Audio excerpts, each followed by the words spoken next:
ये देखो ये ऐसे निकल काम नहीं चल रहा। फिर से शहरों में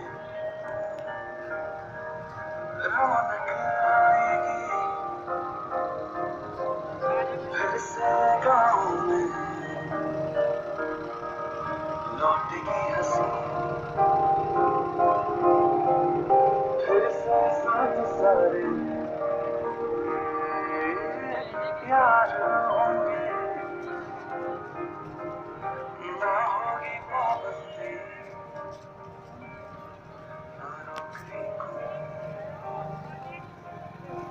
फिर से सड़कों पे सब नाचेंगे, पटरी पे पही भागेंगे, जेंगे खेलों पे मैदान।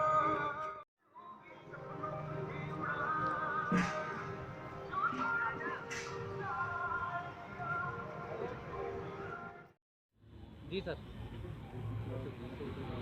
देखिए, जैसा आप सभी के नॉलेज में है, कोरोना की जो समस्या है वो लगातार बढ़ रही है और कहीं ना कहीं उसके लिए हम सभी जिम्मेदार हैं, क्योंकि बार बार सरकार के कहने के बावजूद भी जो सामान्य आधारभूत बातें कही जा रही हैं कि मास्क लगा के रखें, थोड़ा सोशल डिस्टेंसिंग रखें और कोई भी फंक्शंस नहीं करें, इन तीनों चीज़ों की अवहेलना जनता के स्तर पर बार बार की जा रही है, जिसके कारण कि जिस रफ्तार से इसे फैलना चाहिए उससे ज़्यादा रफ्तार से ये कोरोना फैल रहा है।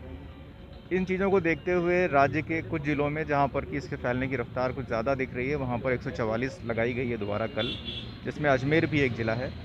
यहां पर कल 144 लागू की गई है। अब लोगों के 5 से अधिक संख्या में एकत्र होने पर रोक लगा दी गई है। वो अपनी सामान्य गतिविधियों के लिए निकल सकते हैं, सरकारी काम के लिए भी निकल सकते हैं, लेकिन वो जो पार्टियाँ करना या फिर एक समूह में एकत्रित होकर के यहाँ वहाँ घूमना, उस पर रोक लगा दी गई है। इन सब चीज़ों की जागरूकता के लिए ही आज फिर से पुलिस और प्रशासन मिलके एक फ्लैग मार्च करने जा रहे हैं, जो केसरगंज तक पूरा फ्लैग मार्च होगा। हम चाहते हैं कि लोग समझें उन गंभीरताओं को, क्योंकि कर्फ्यू लगा करके पूरे सिस्टम को बंद करके इस बीमारी से लड़ा नहीं जा सकता। ये हमारी व्यक्तिगत जिम्मेदारियां भी हैं कि हम समझें, जब तक हम अपनी और अपने परिवार की चिंता नहीं करेंगे तब तक हम इस कोरोना से बच नहीं सकते। यही सब कुछ प्रयास करने की दिशा में आज हम फ्लैग मार्च कर रहे हैं, लोगों को जागरूक करने की कोशिश करेंगे। निश्चित रूप से 144 के उल्लंघन करने वाले लोगों के विरुद्ध कार्रवाइयाँ हमारी जारी रहेंगी। उसमें हो सकता है हम और सख्तियाँ करें, लेकिन हमारी पहली कोशिश यही रहेगी कि लोग समझें इन चीज़ों को, क्योंकि ये उनके अपने हित से जुड़ा हुआ है, उनके अपने परिवार के हित से जुड़ा हुआ है। इस कोशिश में ही हमारा आज का ये प्रयास है। सर कहाँ से कहाँ तक निकल के रैली है? देखिए, यहाँ पटेल स्टेडियम से हम शुरू कर रहे हैं और केसरगंज पे से ख़त्म करेंगे। सर 144 की धारा भी लगा दी है सर। जी बिल्कुल, 144 की धारा कल लग चुकी है, मैंने जैसा बताया। उसके संबंध में भी जागरूक करने का ये प्रयास है कि लोग समझें कि फिर से सख्ती करनी पड़ रही है सिस्टम को, और इस सख्ती में वो अपने आप समझ जाएंगे तो बेहतर, अदरवाइज हो सकता है उनका सामना पुलिस से और पुलिस की सख्त कार्रवाई। कोविड-19 को लेकर राज्य सरकार ने नए डायरेक्शन जारी किए हैं। उसी के परिप्रेक्ष्य में अजमेर में भी वो लागू कर दिए हैं, जिसमें शहरी क्षेत्र में नगर निगम अजमेर की पेरिफेरी के अंदर 5 से अधिक व्यक्तियों के इकट्ठा होने पे पाबंदी रहेगी।